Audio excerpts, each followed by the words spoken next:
Mientras que si tengo dos dados, cuando tengo dos dados, el espacio muestral, por supuesto, es más amplio, ya que no solamente tengo 6 posibilidades, sino que tengo todas estas opciones, 1 y 1, 1 y 2, 1 y 3, 1 y 4, 1 y 5, 1 y 6.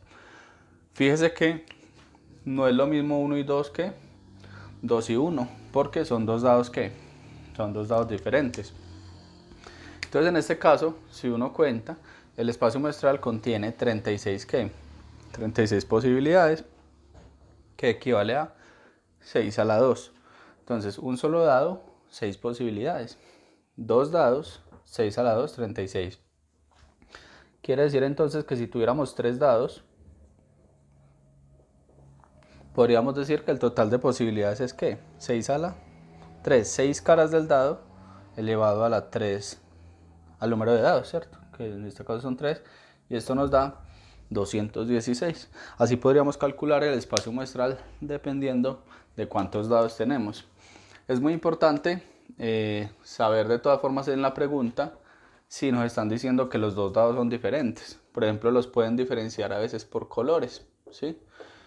De lo contrario, si nos dicen que no importa si es 1 y 2 o 2 y 1, entonces tendríamos que borrar estas posibilidades que se repiten, ¿cierto? 1 y 2, 1 y 3, 1 y 4, 4 y 1, 1 y 5, 5 y 1, 1 y 6, 6 y 1, y así seguiríamos borrando todas estas y nos quedaría solamente ¿qué? Media matriz, ¿cierto? Seguimos entonces con la probabilidad en un solo dado. ¿Cuál es la probabilidad de que caiga, de lanzar el dado y que caiga en el número 2? Entonces, como el dado solamente tiene un 2, una de las caras está marcada con el 2, entonces sería 1 sobre 6. Como estamos hablando de un solo dado, el espacio muestral o la cantidad total de posibilidades es de ¿cuánto? 6 posibilidades. Muy bien. Ahora, ¿cuál es la probabilidad de que caiga en un número impar? En el dado que está numerado del 1 al 6, tenemos impares el 1, el 3 y el 5. Entonces tendríamos 3 números impares de un total de 6, es decir, la mitad. Esto equivale a 0,5, es decir, 50 ¿qué? 50%. Muy bien. Ahora, ¿cuál es la probabilidad de lanzar el dado y que caiga en un número primo? Los números primos, recuerde, son aquellos que tienen exactamente dos divisores y estos divisores son diferentes. Por ejemplo, el 2, el 3, el 5, el 7, el 11, el 13, el 17, etc. Todos estos son números primos. Recordemos que el 1 no es número primo, ¿sí? Porque solamente tiene un divisor, que es el 1, ¿cierto? Muy bien, entonces si estos son los primos y en el dado solamente van hasta el 6, tenemos ¿cuántos primos en el dado? El 2, el 3 y el 5 son 3 números y nos quedaría entonces 3 sobre 6. Es decir, de nuevo, la mitad. Quiere decir entonces que en una apuesta o en un experimento donde alguien se vaya con los números primos y alguien con los números no primos, van a ir 50%, no hay ventaja para ninguno. Ahora, ¿cuál es la probabilidad de sacar un número menor que 1? Como en el dado los números están numerados del 1 al 6, no hay números menores que 1. Esto es un evento imposible, un suceso imposible, y los sucesos imposibles siempre tienen una probabilidad de ¿qué? De 0, porque no hay ninguna posibilidad, 0 o 0%, ¿cierto? Muy bien, esa sería entonces la probabilidad en un solo dado. Ahora vamos a ver la probabilidad en dos dados. Muy bien, vamos entonces con el lanzamiento de un dado en dos ocasiones, ¿sí? Como si tuviéramos dos dados. Entonces ese dado lo vamos a lanzar dos veces y nos piden calcular esas 5 probabilidades. En este caso, probabilidad de sacar el número 1 y luego el número 2. Quiere decir que ese lanzamiento no se está haciendo con dos dados al tiempo, sino que estamos lanzando primero un dado y luego lanzamos el otro. ¿Cuál es la probabilidad de sacar y luego lanzamos, perdón, el mismo dado, pero no simultáneamente, sino en secuencia? ¿Cuál es la probabilidad de sacar 1 y luego 2? Entonces la probabilidad de sacar 1, pues solo hay un 1 en el dado, perdón, solo hay un número 1 en el dado, es decir, ¿un qué? Un sexto. Y la probabilidad de sacar 2 en el segundo lanzamiento, solamente hay un 2 sea que también sería un ¿qué? Un sexto. Ahora viene la pregunta, ¿qué hago con estas dos probabilidades? La probabilidad de sacar 1 es un sexto y la probabilidad de sacar 2 también es un sexto, porque las 6 caras tienen la misma probabilidad. Ahora, ¿qué hago? ¿Sumo o multiplico? Ya habíamos visto en otros videos que cuando aparece la letra I, siempre voy a multiplicar. Se aplica el principio de multiplicación y multiplico de manera frontal. 1 por 1, 1 y 6 por 6, 36.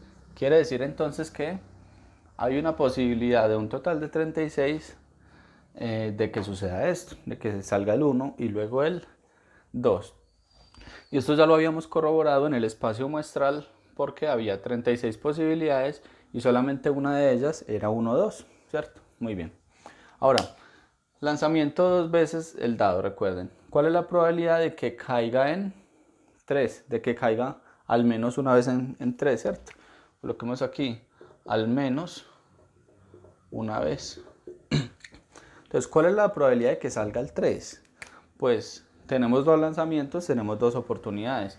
En el primer lanzamiento solo hay un 3 en ese dado y en el segundo pues también hay un 3, ¿cierto? Ahora, ¿qué hago con estas probabilidades? ¿Las sumo o las multiplico? Entonces miremos, ¿cuál es la probabilidad de que caigan 3? Al menos una vez, es decir, que caigan 3 la primera o que caigan 3 la segunda. No necesito que caigan 3 las dos veces, como en la parte de arriba, donde se exigía que saliera 1 y luego 2. Aquí no, aquí es caer 3 acá o 3 en el segundo lanzamiento.